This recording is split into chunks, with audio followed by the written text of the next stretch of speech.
À l'heure actuelle, l'objet le plus mystérieux jamais entré dans notre système solaire se trouve à moins de 13 millions de kilomètres de la Terre et s'en rapproche rapidement. C'est environ 30 fois la distance Terre-Lune, un clin d'œil à l'échelle cosmique. Et la NASA est restée complètement muette. Il y a 3 semaines, l'agence spatiale publiait quotidiennement des mises à jour sur 3i Atlas, le visiteur interstellaire qui défie les lois de la physique depuis sa découverte.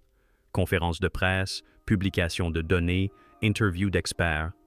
Puis, sans prévenir, tout s'est arrêté. Les pointes de presse publiques ont été annulées, les retransmissions en direct des télescopes ont été coupées, et soudain, tous les responsables de la NASA répètent la même chose. Aucun commentaire pour le moment.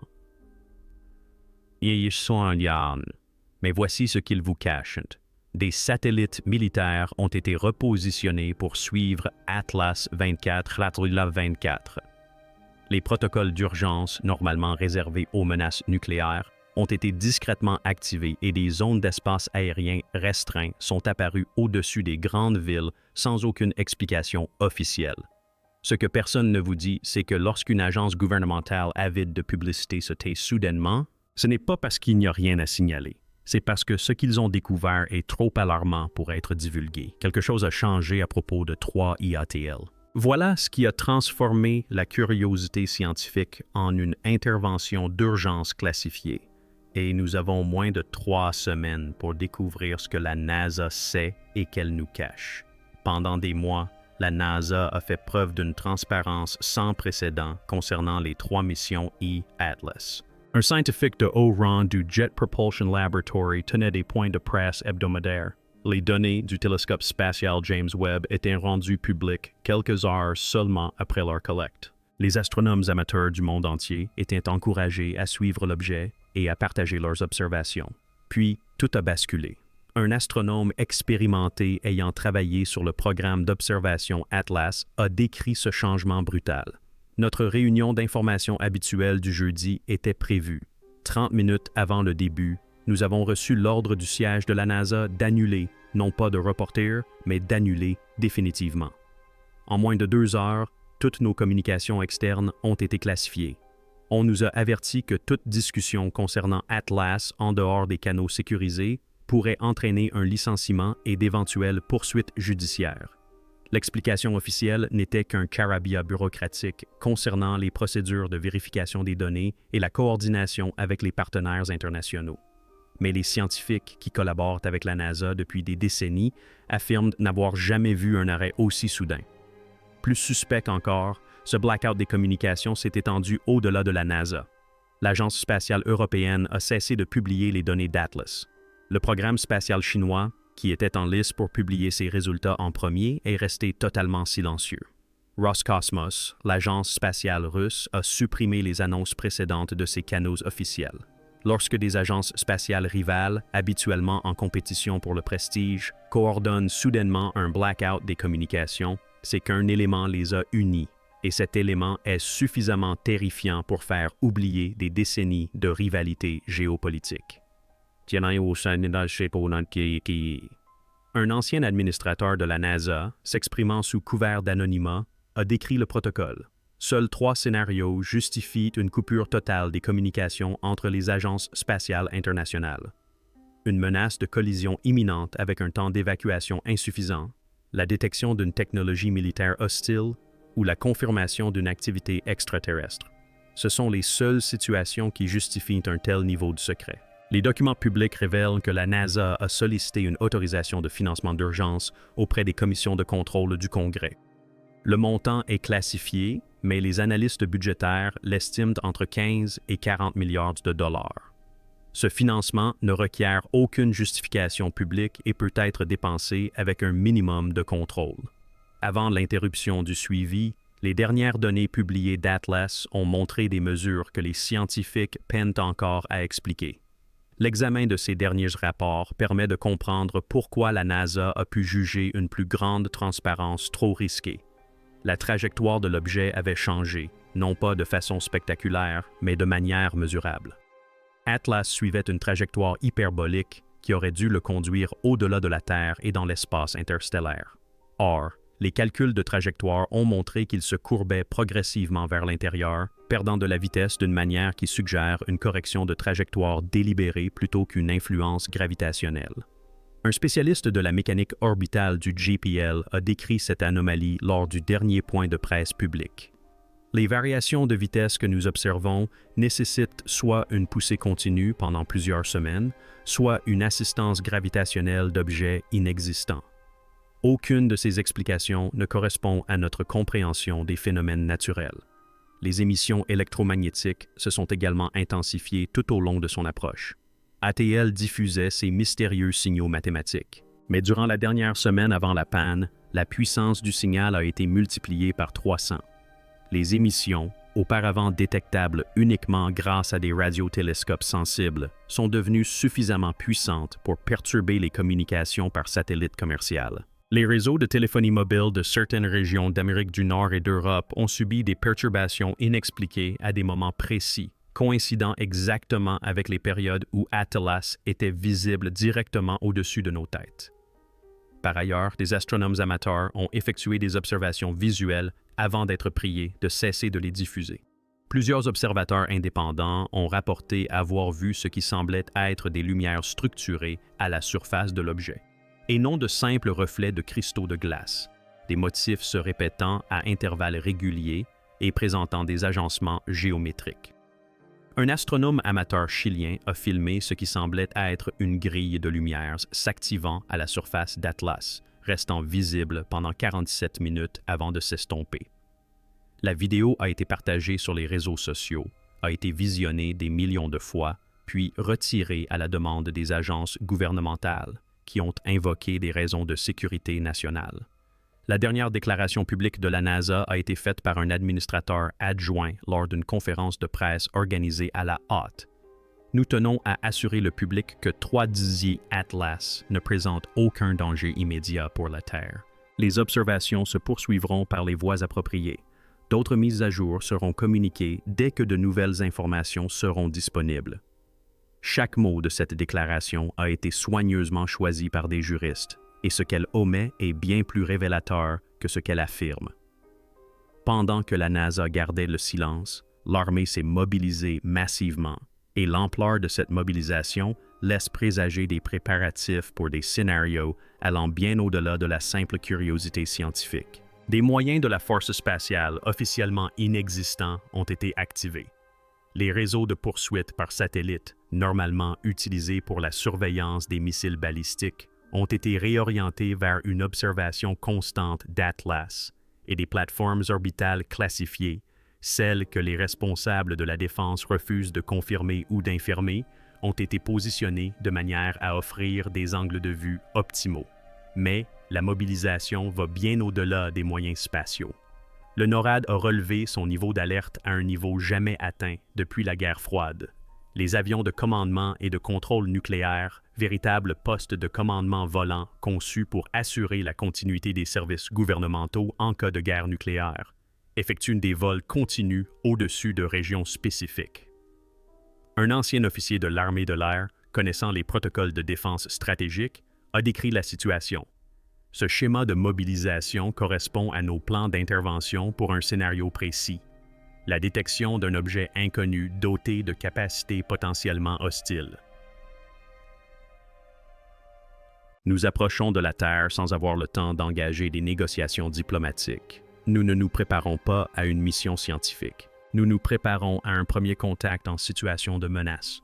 Des zones d'espace aérien restreints ont été mises en place au-dessus des principales métropoles du monde. Officiellement, il s'agit d'exercices militaires et de protocoles de sécurité aérienne, mais les données de suivi des vols montrent que ces zones sont positionnées le long des trajectoires où Atlas aura une visibilité directe lors de son passage au plus près. Les installations de commandement souterraines ont été activées. Le centre de commandement nucléaire américain de Cheyenne Mountain, enfoui dans une montagne du Colorado, a augmenté ses effectifs de 400%. Des installations similaires en Russie, en Chine et dans les pays de l'OTAN présentent une activité accrue, caractéristique des opérations de gestion de crise.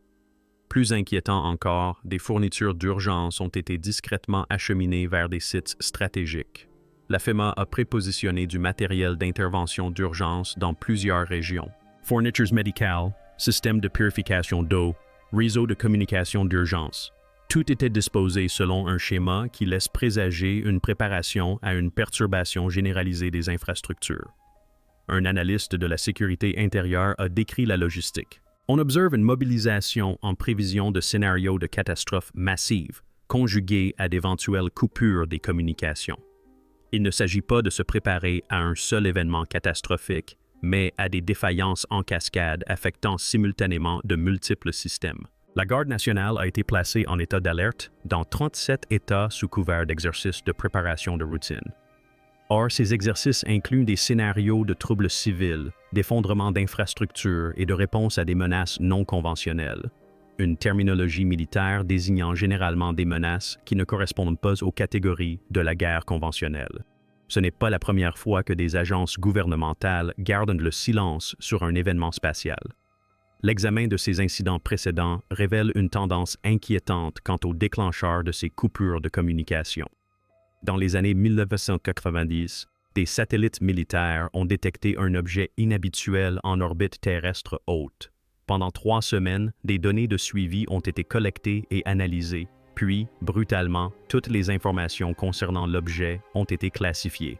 À ce jour, la position officielle est qu'il s'agissait de débris spatiaux provenant d'un satellite soviétique. Mais des documents déclassifiés révèlent que l'objet a effectué de multiples corrections de trajectoire, chose que des débris ne peuvent pas faire. Un ancien analyste de la NSA ayant travaillé sur cet incident a décrit la réaction du gouvernement. Nous avons détecté un objet artificiel en orbite qui ne nous appartenait pas et qui n'était issu d'aucun programme spatial connu. Il a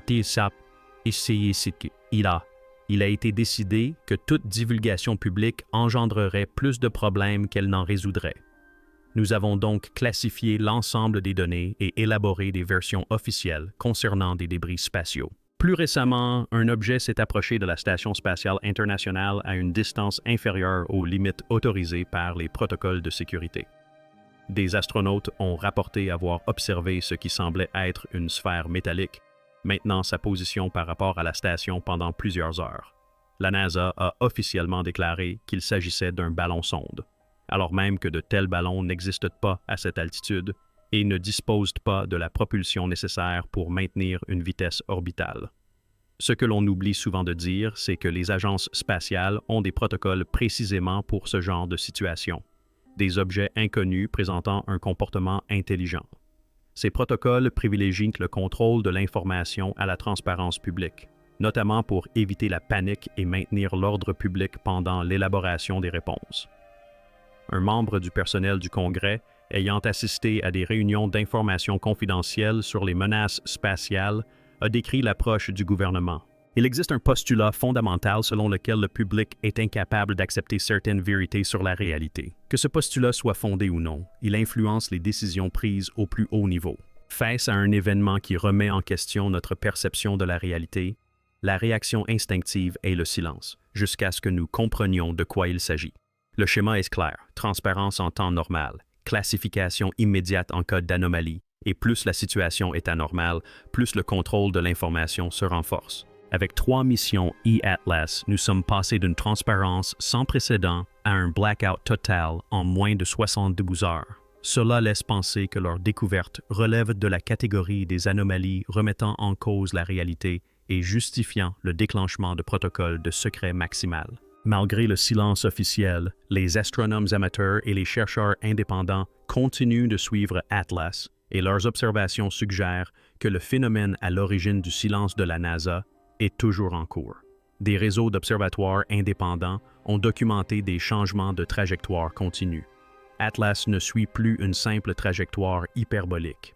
Il effectue plutôt ce que les astronomes appellent des manœuvres d'approche en spirale, réduisant progressivement sa distance à la Terre tout en maintenant des relations géométriques spécifiques avec la position de la planète. Un astronome universitaire travaillant de manière indépendante a décrit ce phénomène. La trajectoire semble délibérée. Il ne s'agit pas de la trajectoire d'un objet capturé par la gravité. Il s'agit du schéma d'approche d'un objet se dirigeant vers une destination précise, Les émissions électromagnétiques ont évolué. Au lieu de simples séquences mathématiques, les signaux récents incluent ce qui semble être des données d'image, des motifs pixelisés pouvant représenter des informations visuelles encodées dans les transmissions radio. Plusieurs équipes de recherche indépendantes ont tenté de décoder ces motifs, avec des résultats à la fois fascinants et troublants. Une tentative de décodage a produit ce qui semble être une carte stellaire, non pas de notre ciel nocturne, mais des positions des étoiles depuis une perspective différente, peut-être celle d'un autre système stellaire. Si cette interprétation est exacte, cela prouverait qu'Atlas a été conçu à partir d'un point précis de l'espace et qu'il est capable d'enregistrer et de transmettre des informations de navigation complexes. Une autre séquence décodée semble montrer la Terre elle-même, ses continents, ses océans, et même ce qui pourrait être des lumières de ville sur sa face nocturne. La résolution n'est pas parfaite, mais l'image est suffisamment nette pour être reconnaissable. Quelque chose cartographie notre planète et diffuse ces cartes soit vers un point d'origine, soit vers d'autres objets du système solaire. Les observations visuelles sont devenues plus spectaculaires.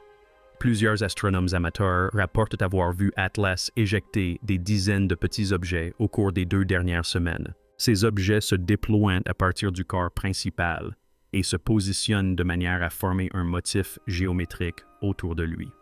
Un observateur australien a filmé 7 petits objets disposés en un heptagone parfait autour d'Atlas, conservant des distances exactes malgré la rotation de la formation. La vidéo a été diffusée via des canaux cryptés après la suppression des versions publiques précédentes. Des systèmes radars au sol exploités par des universités ont détecté un phénomène encore plus inhabituel. Atlas semble posséder une section en rotation. Une partie de sa structure tourne à une vitesse qui crée une gravité artificielle équivalente à celle de la surface terrestre. Aucun objet naturel ne présente de section en rotation générant précisément 1 gramme de force centrifuge. Un ingénieur en mécanique, analysant les données radar, a expliqué la signification de ce phénomène. Cette vitesse de rotation n'est pas aléatoire. Elle est calculée avec précision pour recréer la gravité terrestre normale. Il s'agit soit de la coïncidence la plus improbable en astrophysique, soit d'un habitat conçu pour des êtres ayant évolué dans des conditions de gravité normales, comme nous. Le passage d'Atlas au plus près de la Terre est désormais estimé à moins de 3 semaines. Des observations récentes suggèrent que le terme « approche » est peut-être inapproprié. On parle de plus en plus de « arrivée ». Les modèles de trajectoire actuels prévoient qu'Atlas ralentira jusqu'à un arrêt relatif à environ 800 000 km de la Terre, soit un peu plus de 2 fois la distance Terre-Lune.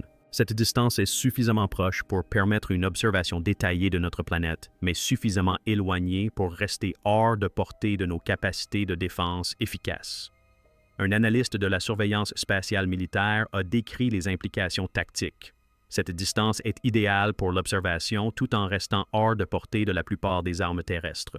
C'est précisément là où l'on positionnerait une plateforme de reconnaissance si l'on souhaitait étudier la Terre tout en maintenant une marge de sécurité. Le moment choisi est également significatif. L'arrivée d'Atlas coïncide avec un rare alignement de plusieurs facteurs.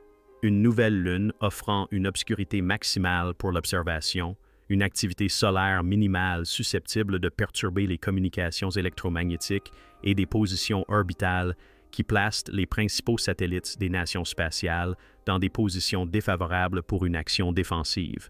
Que ces coïncidences soient le fruit d'une planification minutieuse ou d'une chance incroyable dépend de la croyance que l'on porte à l'intelligence d'Atlas. Mais la probabilité statistique que tous ces facteurs s'alignent naturellement est d'environ 1 sur plusieurs millions. Des émissions électromagnétiques récentes suggèrent des préparatifs. Les schémas de diffusion sont passés d'une transmission continue à des communications par rafale, de brèves transmissions puissantes suivies de périodes de silence. Les analystes des communications militaires reconnaissent ce schéma comme une pratique courante avant les opérations majeures.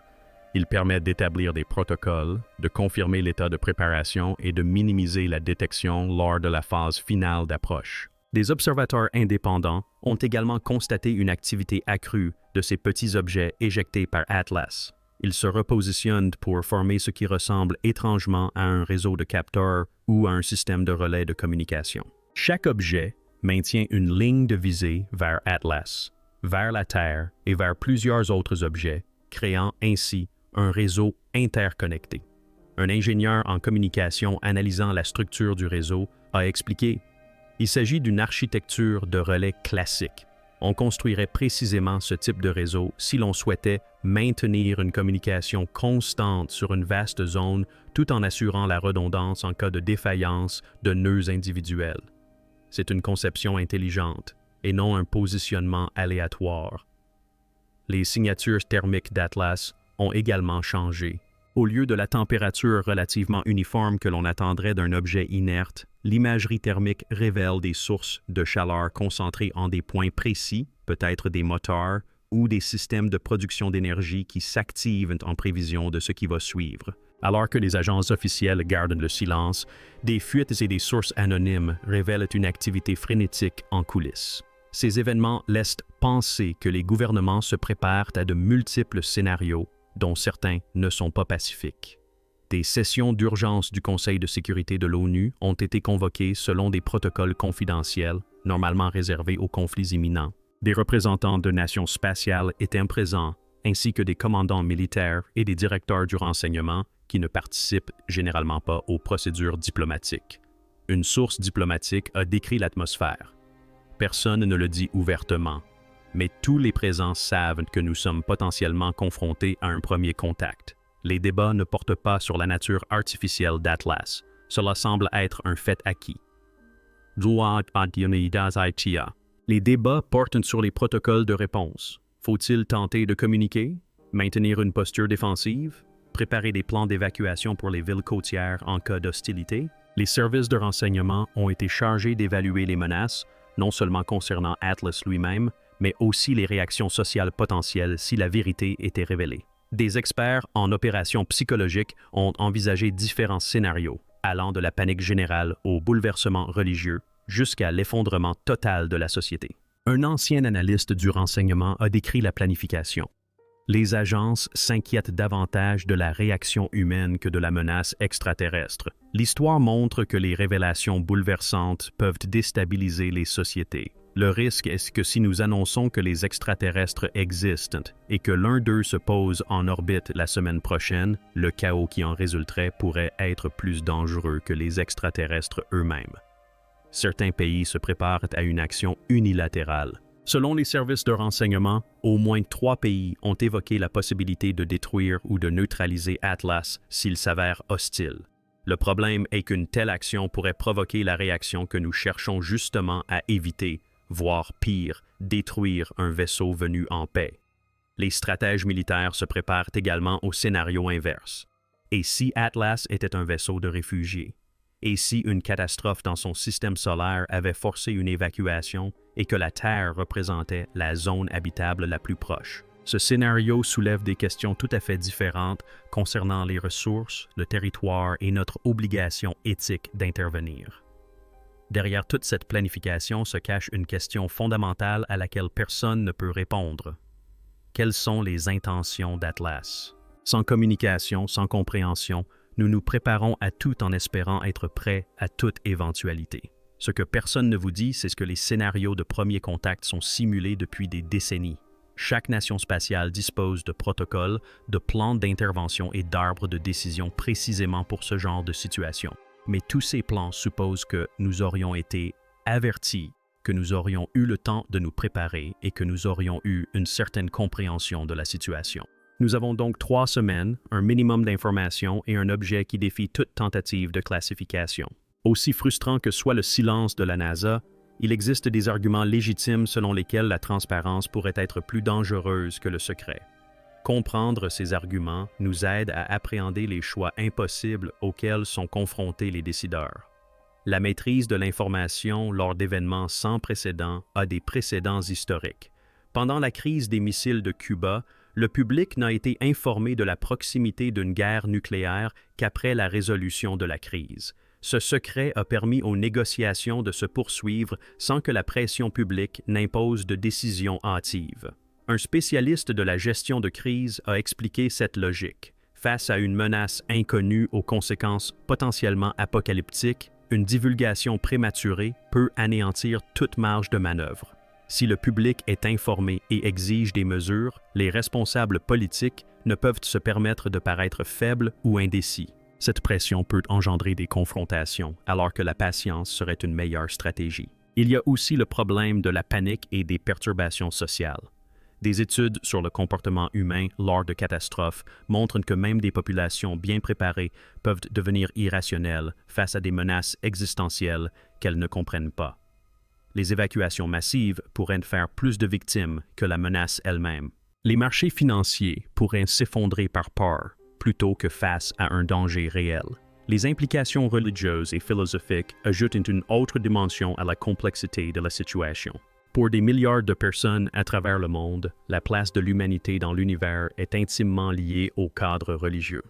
La confirmation de l'existence d'une intelligence extraterrestre pourrait déclencher une crise théologique, des conflits sectaires et des violences entre groupes aux interprétations divergentes.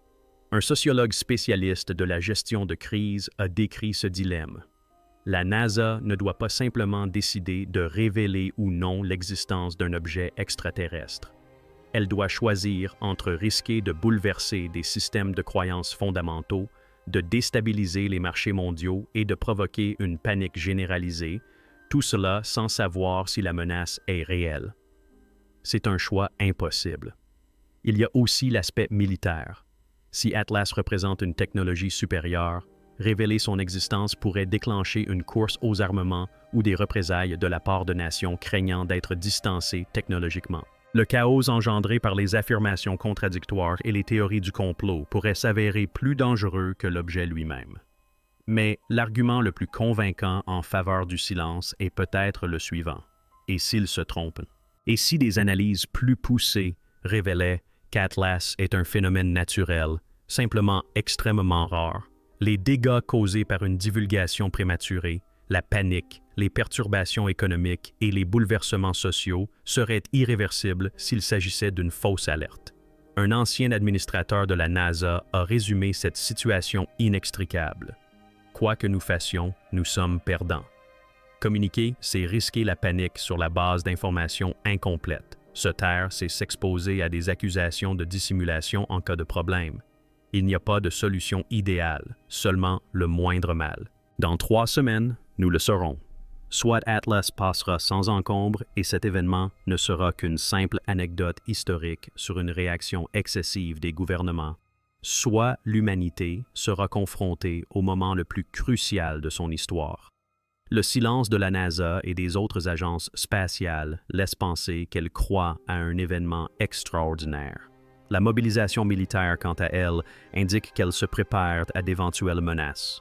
Les protocoles d'urgence indiquent que la situation est jugée suffisamment grave pour justifier des mesures extrêmes.